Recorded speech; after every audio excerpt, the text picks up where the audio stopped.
Здорово, ребята. Вот и у нас весна пришла на север. Понимаю, в большинстве регионов уже давно листва прет вовсю, травка зеленеет, а у нас вот, как видите, еще снег не весь растаял, а на водоемах еще стоит лед. Вот, я решил собрать березовый сок. Место у меня сегодня примечательное такое, очень интересное, попозже я расскажу небольшую историю вкратце этого места. Сам сбор березового сока, он в принципе везде одинаковый, чисто вот в некоторых моментах только разный, ну, каждому как удобно. Я вот, к примеру, использую капельницу, обыкновенная капельница, вот такая вот. Сама длина трубки, наверное, метр 20, наверное, идет так вот, метр 30. Всю длину трубки я не использую, так как высоко делать отверстие в березе не стоит делать. Примерно высота от земли 25 сантиметров от и 60 вот так вот. То есть, понимаете, да, тут до бутылки здесь не такое уж большое расстояние. Вот такая вот капельница. Так, ну, я вот этот пиптик, я его не убираю, извините, я не знаю, как он конкретно называется, вот эта вот колбочка.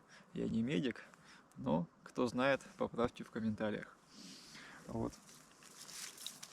Отверстие делаю шуруповертом. Сверлышко у меня на 0,5. Также, если у вас вот береза, ну, много коры, у меня тут, конечно, многовато коры, но я обойдусь без ножика. То есть обычно вырезают небольшой квадратик 2 на 2 сантиметра и аккуратно, чтобы саму березу не повредить, и там уже делают отверстие сверлышком глубиной сантиметра 1,5, не больше. Я делаю камера немного спать прилегла. Я не делаю с небольшим углом вниз, ну, чтобы соку было немножко побольше стекать.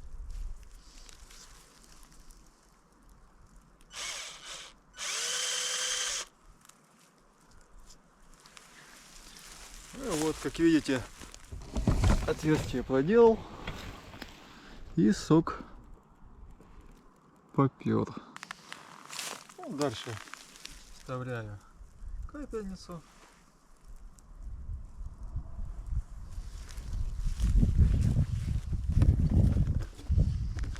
Ставлю бутылочку.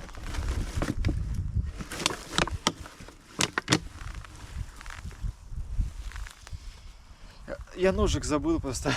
Обычно он в машине все время со мной катается. Но что-то на этот раз куда-то я его вытащил и обратно не положил.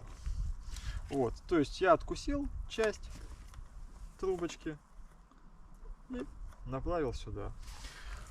Проще, конечно, чтобы мусор меньше попадал вот в бутылку емкость, сделать отверстие и трубочку туда. И так меньше шансов, что какой-то мусор туда попадет. Отверстие, кстати, делать желательно с южной стороны. Ну и вот, смотрите, что у нас получилось. Вот она там капает. Береза, кстати, у меня, ну, в обхвате, наверное, сантиметров 50. То есть используйте березу в обхвате на уровне груди не меньше 20 сантиметров. Ниже, ну, 20 сантиметров, это уже молодняк, и им сам этот березовый сок как кровь необходима для роста. Если дерево у вас, ну, 25-30 сантиметров, не стоит на это дерево ставить больше одной бутылки. Ну, то есть, грубо говоря, больше одной трубочки. То, что там сока не так уж много. Мы же березу-то не хотим полностью обескровить, но это я так выражаюсь. Вот. А если вот примерно как у меня, сантиметров 40-60, то можно ставить 2 бутылки. Так вот. С состояниями между ними сантиметров 20-30, не меньше. Между отверстиями, имею в виду. так вот оставляем. Без шуруповерта, конечно. И сейчас поставлю еще пару бутылочек. И завтра это все благополучно заберу. Такое место странное. Но я тут один еще ни разу не был. Какие-то еще звуки, блин, какие-то вои. Живое место. Относительно живое. Расскажу, почему относительно. Позже. Ну и, конечно, как же у нас без лосята родимого. Не так давно здесь проходил. Свежее.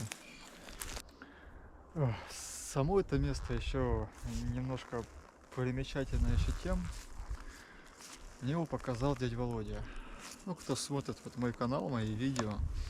Это мой напарник, с которым я хожу в летнее время, ну, теплое, за исключением зимней, по рыбалкам. И 23 марта этого года в 11 часов его не стало с нами.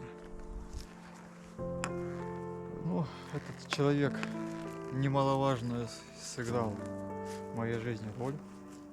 Я его очень уважаю, пускай я не так много лет был с ним знаком, но этого мне было достаточно, чтобы понять, что он человек с большой буквы.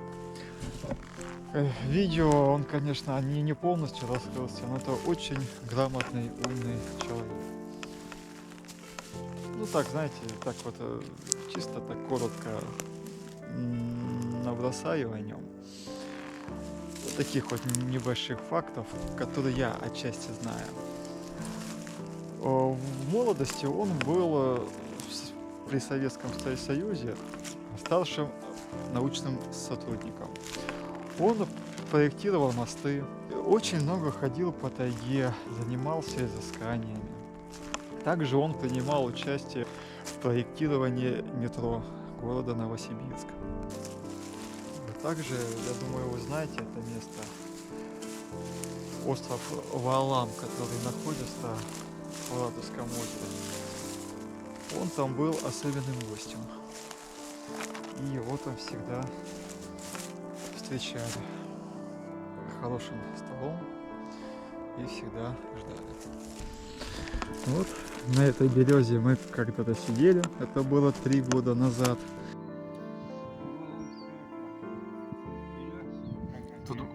Тут большая береза, здоровенная. И он рассказывал об этом месте. И мы смотрели на долину. Это был май, уже была зелень, было очень красиво. Это старый хутор. Здесь люди жили больше 100 лет назад. Тут вековые березы. Вот посмотрите, какие березы большие. Огромные просто. Остались здесь еще отчасти некоторые постройки, сложенные из камней. Сейчас я вам покажу несколько штук. А тут сзади, смотрите, подвал. Сложенный из камней. Просто камни подобраны и сложены в ряд. Смотрите, здесь даже никаких уголков металлических, ничего нету. Гляньте. Это камень. Получается, да. А внутри у нас вот. Ох, представляете? Да здесь можно сверху крышу покласть и уже все. Готовая землянка. Готовая землянка, представляете? Вот.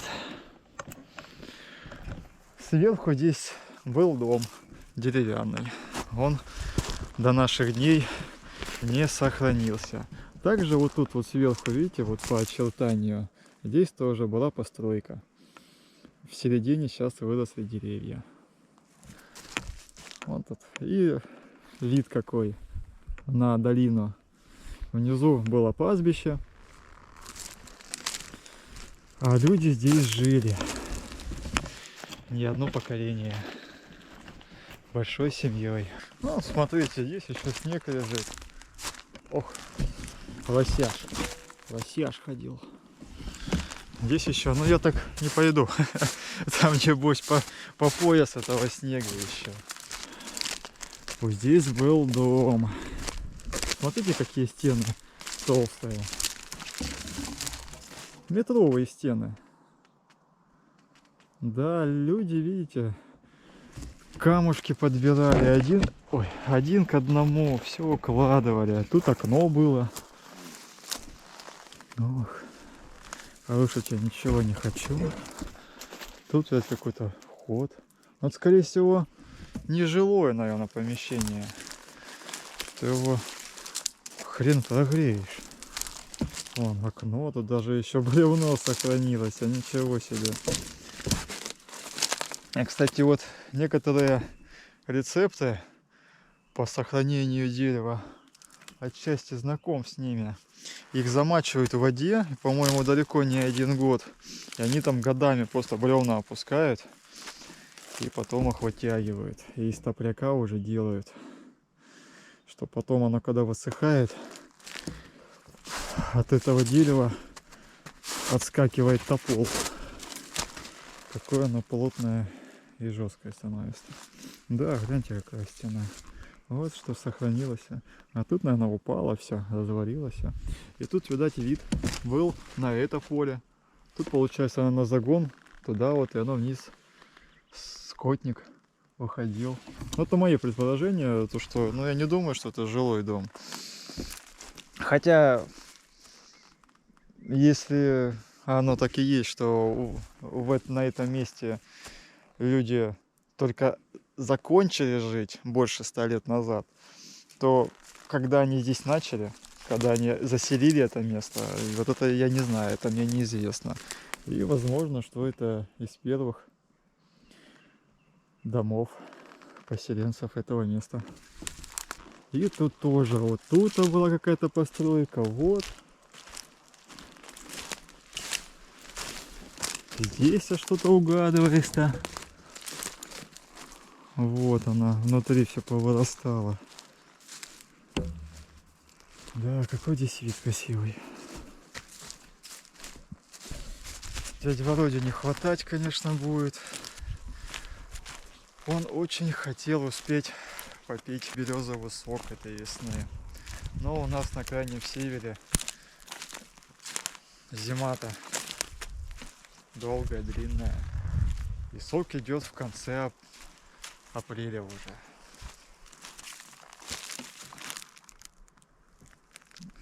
Живое место довольно-таки. Вокруг что-то шевелится, в лесу что-то бродит, ходит.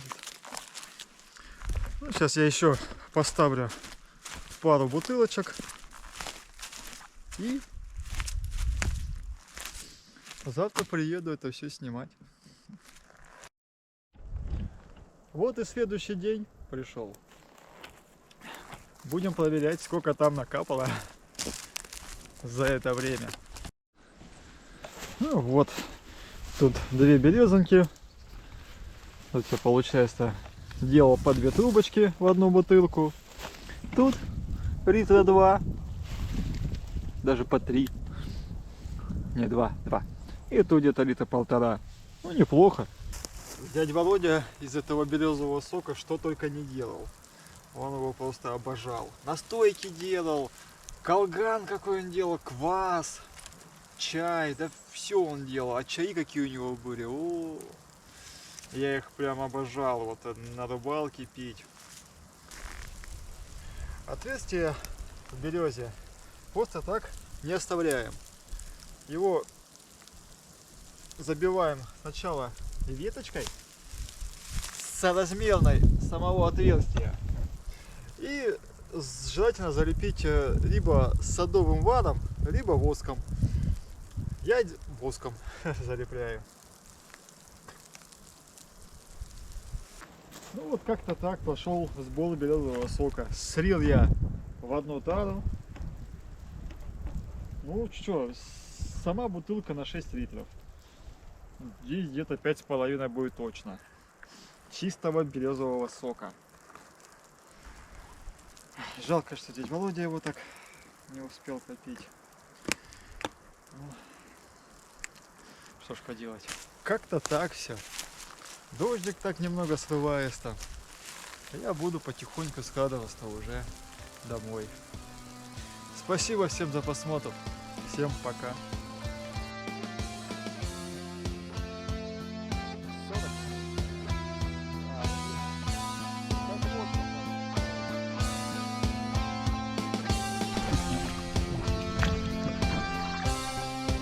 Какое вот озеро интересное. Будем пробовать, что в нем есть. Задним ходом тут как-то надо еще вылезть.